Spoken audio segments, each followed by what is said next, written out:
You're listening to the Pharmacy Podcast Network.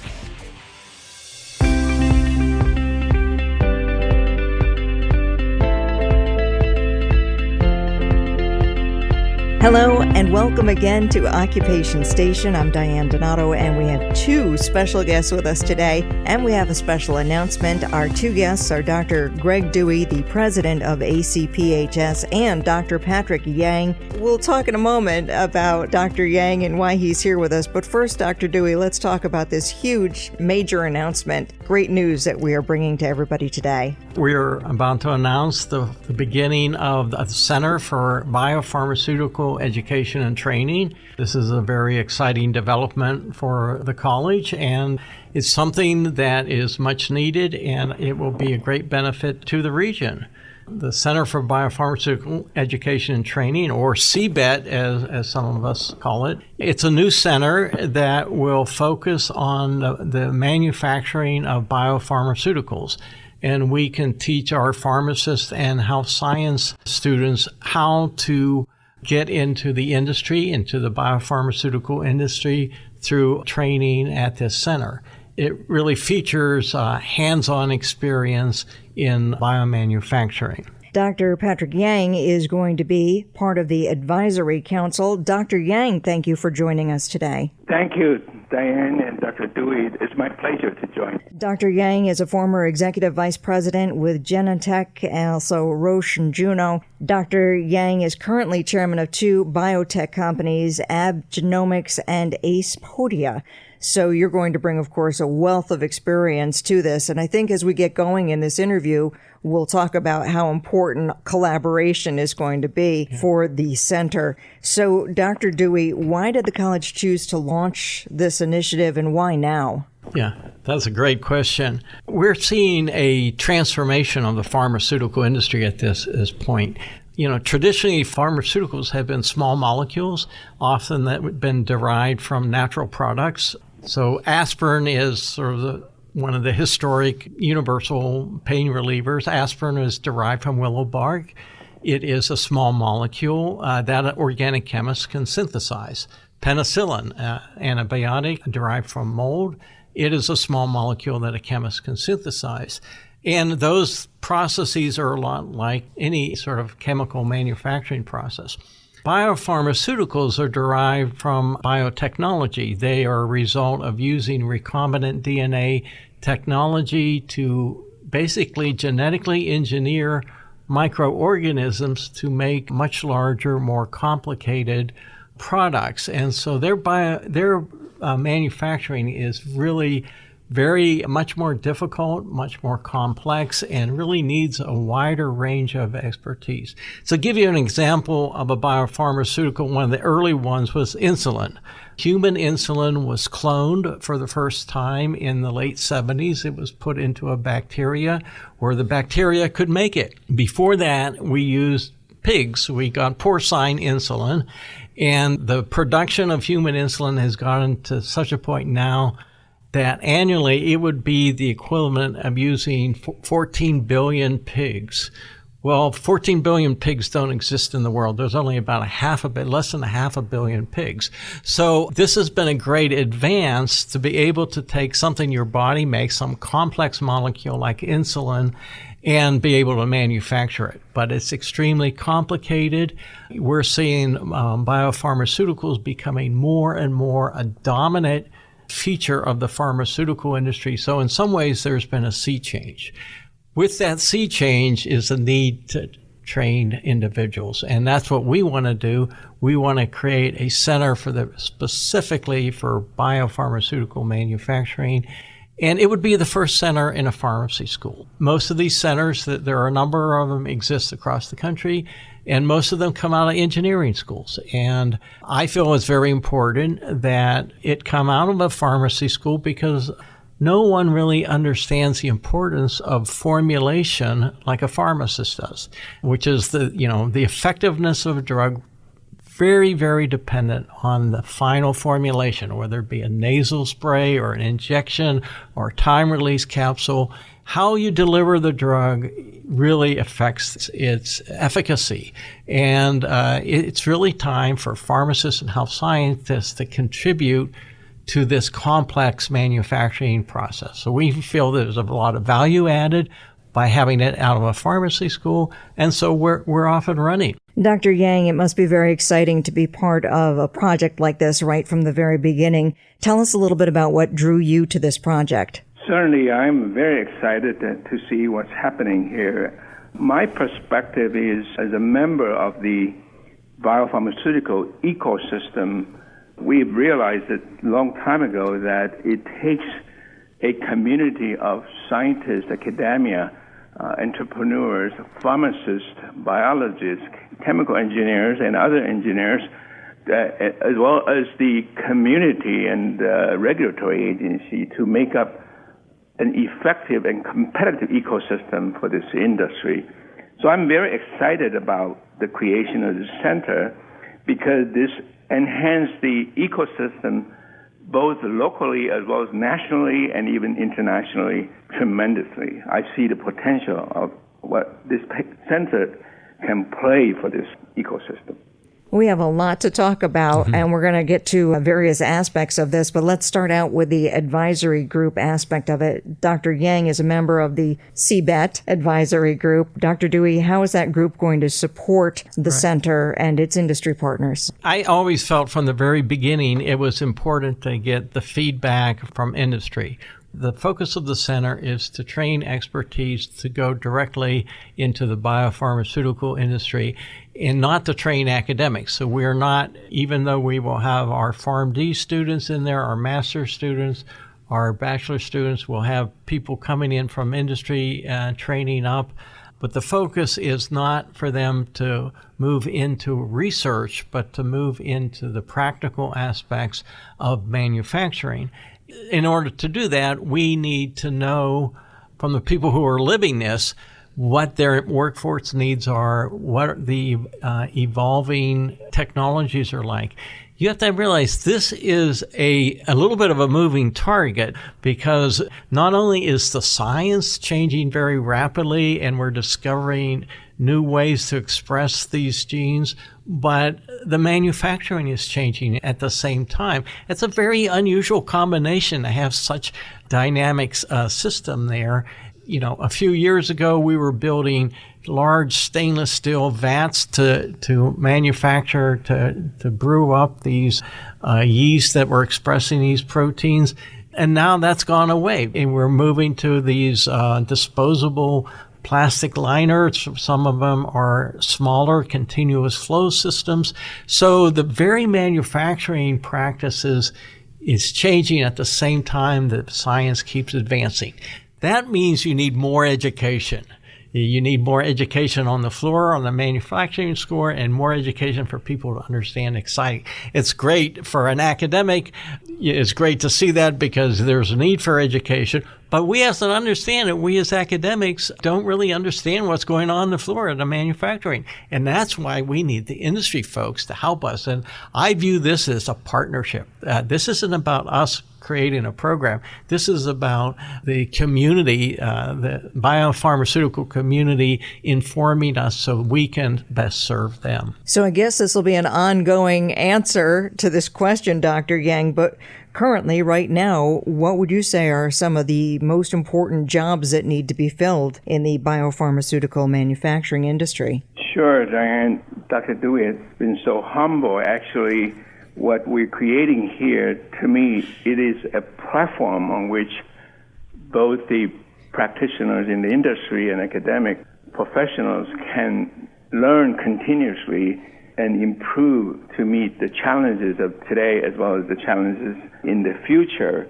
With the growth of the industry and the rapid changing, which Dr. Dewey had described from the small molecule days, vaccine and biologics, and then today we have additional modalities such as gene and cell therapy.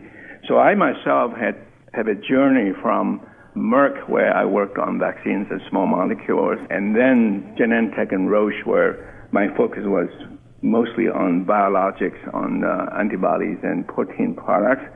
And then after that, I had the pleasure and the fortune to work for a company up in Seattle, Juno Therapeutics, in cell therapy, and I have been also working as an industry consultant as well, chairing 2 biotech companies. What I observe is that there is a tremendous shortage of the right human resources for this industry. There are at least 5 areas where it's most difficult today to fill the jobs in the industry, both in the United States, around the biotech hubs, as well as around the world. And these 5 are, number 1, biologic process development, both upstream fermentation as well as downstream purification. It's very hard to find the right talent there. Number 2, the analytics, both process and the product analyticals. These assay developments is in need of the right people and talent. Number 3, regulatory affairs and quality control, as well as regulatory compliance. I think CBET has a good start with having the dialogue with the advisory group in this area. And then number 4, the new knowledge and the methods that are needed around new modalities. I mentioned gene therapy. There's also gene editing and cell therapy. And finally, the 5th area, I think that we need lots of help in developing human resources is we are in need of good automatic engineers and data scientists for this industry. So here you have 5 areas: process development, analyticals, the regulatory quality, and then the new modalities, technology, and finally the automation and data scientists. So, Dr. Yang, when you talk about those areas, how should CBET go about providing for that kind of education? I always believe that a great leader will make a major difference. I was very impressed by the speed where the CBET has been able to recruit and onboard Dr. Kamal Rashid, as the director. And so you begin with a great director who's got 40 years experience and then have had the experience of working with the industry as well as developing educational programs in his previous affiliation. And I think it will begin with that leadership. How we should work together will be the focus on workforce development. I think in workforce development, this industry, the companies are experiencing rapid growth and rapid changes of technology. We need to address these educational needs, which is evolving. I think the ACPHS students and the CBET will gain hands-on training specific to biomanufacturing that creates a much-needed entry into the industry. So I think that is where we begin. It won't be where we end, but workforce development is where we're going to begin the collaboration. Yeah, let me echo that sentiment. There was a recent survey of biopharmaceutical leaders, and the question was, what is the single most important constraint or critical constraint that the industry faces? And a third of them said it was the workforce and the lack of skilled expertise. So one of the things we want to do to address that is not just staff out the center from our faculty, but rather to bring in industry folks to be adjunct faculty and to be teaching it. So we need people that are already in the industry working and seeing the rapid changes and bring them in to impart their knowledge as faculty members. If I were to take a industry person and hire them as a faculty, in 2 years they would no longer be current, right? So we need to make sure we have people that are completely current, and that's one of the strategies, is to bring them in as adjunct faculty. And Dr. Yang, is that also part of how you envision companies then becoming engaged with CBET? Absolutely. I think the engagement of the advisors and engagement of the industry resources will be the critical success factor of CBET.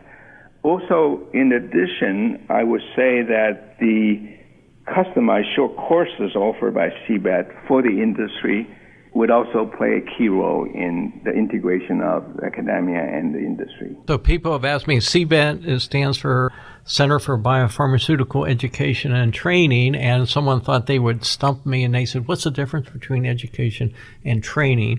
And the way we're structured in CBET is education is the education of our BS students, our microbiology students, our pharmaceutical science students, our PharmD students. It's that traditional education trajectory that we do. When we refer to training, we refer to these, basically we're referring to workforce development. That's the development of people that are already in the industry who need to acquire new skills, or either through what we call open enrollment course or customized course, as Dr. Yang referred to. So that training component is best delivered in sort of short, maybe 4-day workshops that really feature a lot of hands-on practical experiences, what we want to deliver here. And what do you see some of the key aspects being for those courses? Well, the 5 items that Dr. Yang described are certainly the areas that we see the future in, but, it's really important that it be a hands-on experience. We don't imagine there being that much of a didactic component to it. But when people come in for 4 days, they want to hit the ground running. They want to learn something that they can go back and apply immediately. And that's why it's important that we have adjunct faculty from it. But, there are bioprocess centers across the country, and that they have different focuses. One of our focuses is the analytics that Dr. Yang referred to. We want to look at quality control and analytics because, historically, other centers have not had that as a focus. And so we feel that that's a workforce need that we will be focusing on. And this is a team effort that's going to keep everything extremely current. Absolutely. I believe so. And but again, the practical hands-on experience in a real-world environment is key to our success. What other ancillary courses will CBET develop beside the biopharmaceutical manufacturing classes? So you have to... Go ahead. You have to understand that the pharmaceutical industry is probably one of the most regulated industry. Maybe the airline industry is as regulated, I don't know. But it is a highly regulated industry. There is, the FDA requires any facility to operate it under something called cGMP, current good manufacturing practices. And so that highly regulated environment, you have to understand how to work in that environment. And it's not like it's space science or anything, but it is a very specific environment. If I have a large vat of yeast making insulin or E. coli making insulin, and it gets infected with some other bacteria, I can literally be throwing millions of dollars down the drain and disinfecting it, and the FDA will be right on top of you. So they have to understand that regulatory environment and how to operate in it. And the thing about that regulatory environment is it's an ever-changing environment. And so you always have to stay current. And so that the regulatory aspect, which is another aspect that Dr. Yang mentioned, is an important component of that as well. And Dr. Yang, your thoughts? Yes, I do agree that regulatory is a major aspect of our ancillary courses. I am a strong believer of leadership skills, team-based collaborative skills, and cross-functional management, and I hope that we will also offer courses in this area. I believe in addition to technical and scientific aspects of the training and education, we should develop leadership, team-based collaboration skills, and biopharma industry-specific cross-functional management courses and programs. These courses will complement the technical, scientific, analytical, and operational core aspects of the CBET offering by adding the human factors and EQ into the training curriculum. Any successful biopharma professional needs to be prepared to deal with the leadership and human factors required in the real world. So this is going from, at one point, it was just a dream of yours, and it's becoming a reality. It's going to be, when it's all said and done, a $37 million training facility. Right. Give us a little visual about what students are going to see, at least at the start. We are going to build this in stages, and the first stage is a more modest stage. We have a $9 million, what we're calling stage one.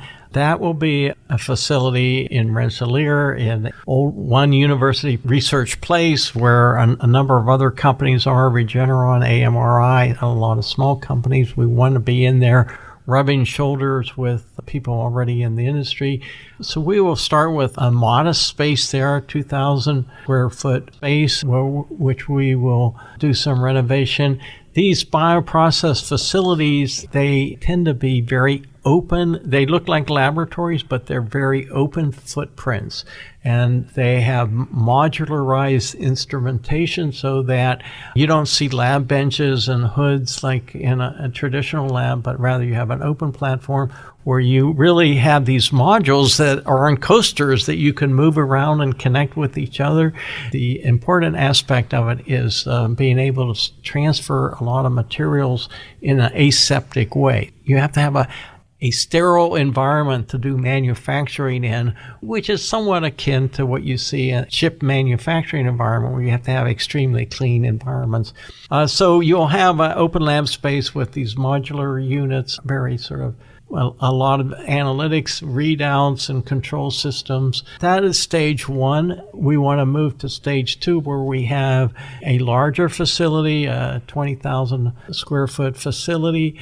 We had different components of that facility. You have what is called upstream, where you're doing the biological end of it. Upstream is a lot like, in a very simple way, it's a lot like brewing beer. It's not too different a technology. So you have that stage, and then you will harvest that project and go downstream, where you do the purification of the precious product there. And in between those, and all that has to happen through sterile transfer. You can imagine a suite where you have upstream fermentation, downstream purification with centrifuges and large affinity columns to purify these proteins. And then you'll have quality control labs either embedded in that facility or not. And the quality is so very important. And the quality is two levels. One is biological quality. You have to guard very rigorously against getting anything contaminated with another bacteria or microorganism. And then you have the more protein chemistry quality, is to make sure the product has been handled gently. It's a lot like food stuff. You cannot just sort of throw it around and leave it sitting around. And so the quality at the final product is important. And so those quality labs are something that we want to really invest in, because that's a real need. And then the very end of it is something called a fill finish, which is you have this precious thing, but you have to put them in little bottles that are sterile, and they have to be labeled right. And the fill finish part is something that many centers do not do at all. And that's actually a very important stage too. And that's also a stage that the pharmacist is very sensitive to, because of the final formulation. The final form of that precious thing that you've purified in is crucial to its efficacy. And that fill finish part, I see our pharmacists playing a role in. So these facilities, you have to learn how to gown up in them, because sterility needs. They basically are, again, very open floor plans, very modular pieces of reasonably large equipment that you could move around. Sterile connections, tubing that connects one unit to the next. It's an exciting thing. But I should tell you too, but it's not fixed. It keeps changing.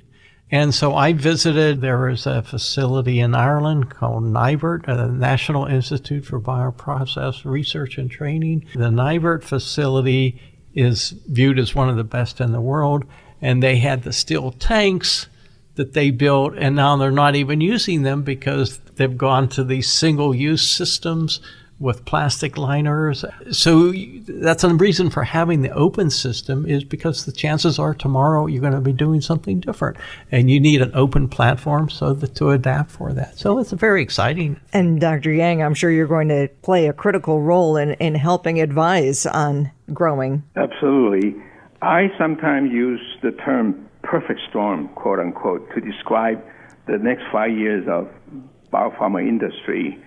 A perfect storm, as you may know, is a meteorological phenomena where a particular violent storm is created from a rare combination of weather factors. I use it, however, in a positive manner to remind all of us that an extremely strong force is being formed in the biopharma industry, where the progress of pharmaceutical sciences, biology, cell, gene therapy, genomics, process analyticals, computing, automation, high-speed internet and smartphone connection, big data, data sciences, and artificial intelligence, all these critical components have reached a point where the energy and the speed of the biopharma R&D will reach a state that we have never seen before. This force can be both constructive and disruptive. You will be a great winner if you have the mastery of the perfect storm and can ride on the top of it to excel into the next generation of biopharma. I envision that CBET in 5 to 10 years' time will be a key player in the ecosystem of the next biotech perfect storm. I think CBET will be a perfect storm rider. And so this is going to be an opportunity that's available to both traditional and to working professionals to become a part of the center. That's right. That's what we want to integrate both of them. We will use the content in a traditional format for, like I said, for our bachelor's and master's students, our pharmacy students. We will use a lot of that content to build into the normal semester type format, but then we will also do the short courses for the people in the workforce. And that is a unique aspect of it, the integration of traditional education with workforce development. You don't see those two coming together that often. It will give our students an incredible edge. Our students, our pharmacy students, have gone into the pharmaceutical industry successful with very little help from us. I mean, I visit alumni across the country, and they're in all aspects of the pharmaceutical industry. We have CEOs, we have people in manufacturing, people in regulatory, people in medical affairs, people in business development. And they got there because of the versatility of the pharmacy degree. But in a way, it was a little bit of serendipity. Now we're saying, okay, we did pretty well without trying. Let's be intentional about this. Let's create this pathway for them to go. I think they can have a great impact in the workforce. It's really exciting news. The Center for Biopharmaceutical Education and Training, part of the Albany College of Pharmacy and Health Sciences experience now as you're expanding. That's really exciting. Any closing thoughts? I like writing out the perfect storm. I thought that analogy was super. Yes, I look forward to working with CBET and creating a pipeline of talent that will succeed more rapidly and more certainly in the industry. So this is really terrific. Thank you so much. Dr. Greg Dewey, Dr. Patrick Yang, thank you so much, both of you, for being with us on Occupation Station. Thank you, Diane. Thank you, Diane. For more information or to schedule a tour, visit acphs.edu. You can tune into all of our informative stories at acphs.edu/podcast. Each podcast is also available on Apple Podcasts, Google Play, Stitcher, iHeart, and Spotify, giving you the opportunity to listen from a mobile device. Mark Occupation Station as a favorite, and you'll receive push notifications as soon as we publish something new. Occupation Station is also a proud member of the Pharmacy Podcast Network, the largest podcast content directory dedicated to the business and profession of pharmacy.